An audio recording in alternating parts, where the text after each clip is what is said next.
Hi. We're down here at Hippo Cove with Richard Cowdery's new book, Fiona and the Easter Egg Hunt. It's really cute. In fact, Fritz wants to read it, don't you? Yeah.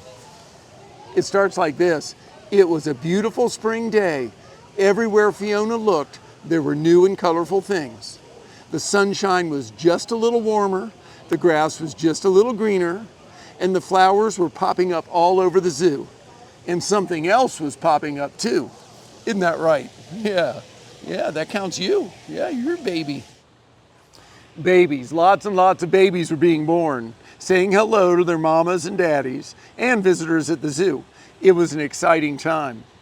As Fiona and her friend Rico wandered around greeting their new little friends, Rico saw a big bright sign that said, "Easter egg hunt coming soon." What's an Easter egg hunt, Fiona? It's when someone hides a bunch of eggs with treats inside and people have fun finding them, Fiona explained. Ooh, I want to do that, Rico squealed. Fiona had a wonderful idea. Why don't we have an Easter egg hunt for all our animal friends? Fiona and Rico got busy making colorful papier-mâché eggs and filling them with treats. They even made lovely invitations for the big event.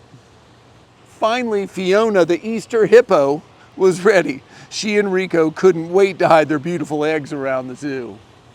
This is so much fun, Fiona whispered. She tucked an egg in the reeds near the duck pond, and Rico climbed up to put one in the leafy tree branch. As Fiona watched Rico hide the egg, Mrs. Swan came waddling by. "Hello, Fiona, what are you and Rico up to?" "Oh, nothing," said Fiona, trying to keep her hiding places a secret. "Have your babies hatched, Mrs. Swan?" Fiona knew 6 swan babies were coming soon. "No, not yet. I'm going to look for some bits of grass and leaves to make my nest cozier for their arrival." "Fiona, could you and Rico watch my eggs while I'm gone?" "Of course," said Fiona. Then she wiggled her ears, let out a snort, and said, "We've got this." Fiona looked at the swan eggs in awe.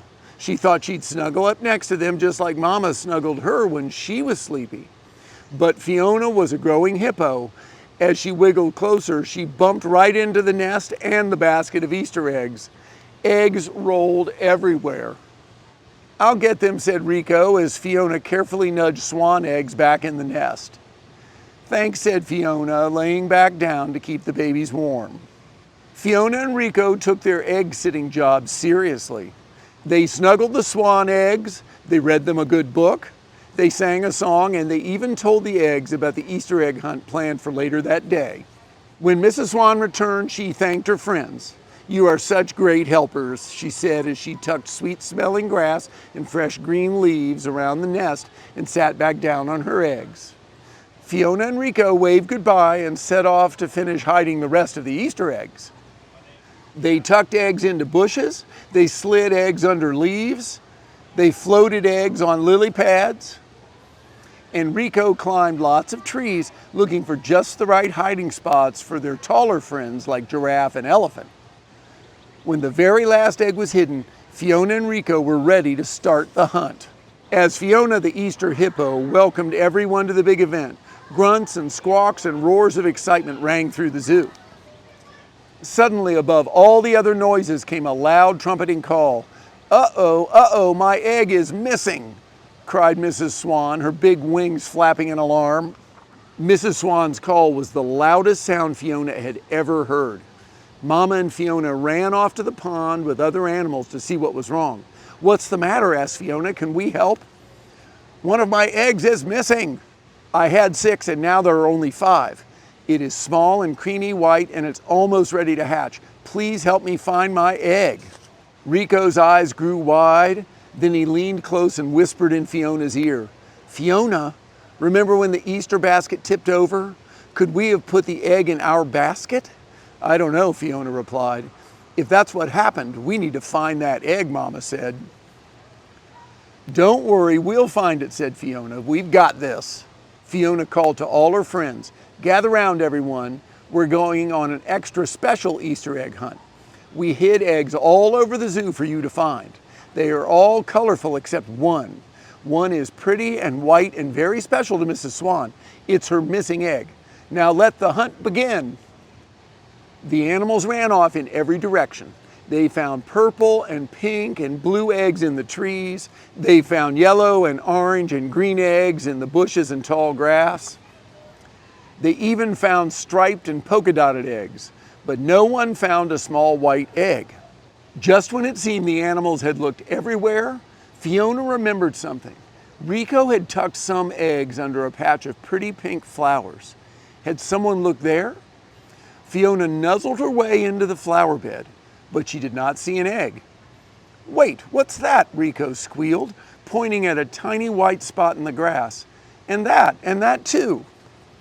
As Fiona and Rico followed the trail of white bits and pieces, they heard something, a little squeaky peep and a crack, and there, waddling across the grass, was the missing egg. "Look, that egg has legs," shouted Fiona. Fiona lowered her nose closer to the little egg, and something wonderful happened. The rest of the egg cracked away. It was the most beautiful baby swan Fiona had ever seen. "Mama," peeped the little swan as he waddled up to Fiona's big hippo nose for a nuzzle. "Welcome to the world, little one." The animals at the zoo had many things to celebrate that spring day. The missing baby swan had been found safe and sound. It was a special day called Easter. Fiona and Rico had treated their friends to the first ever Animal Friends Easter egg hunt, and there were lots and lots of babies to welcome to the zoo. But even though it was a great day, there was still one itty-bitty problem. No matter what Fiona did, the little swan followed her everywhere. But Fiona didn't really mind. She loved the fluffy little fellow. "Hi, Bibi."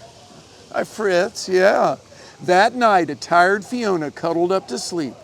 The baby swan nuzzled under her chunky chin. "I'm glad Mama let us have a sleepover," whispered Fiona. "Hush now," Fiona called Mama from nearby. "Get some sleep." And they did. That's right, Mama's you. Yeah, you look cute.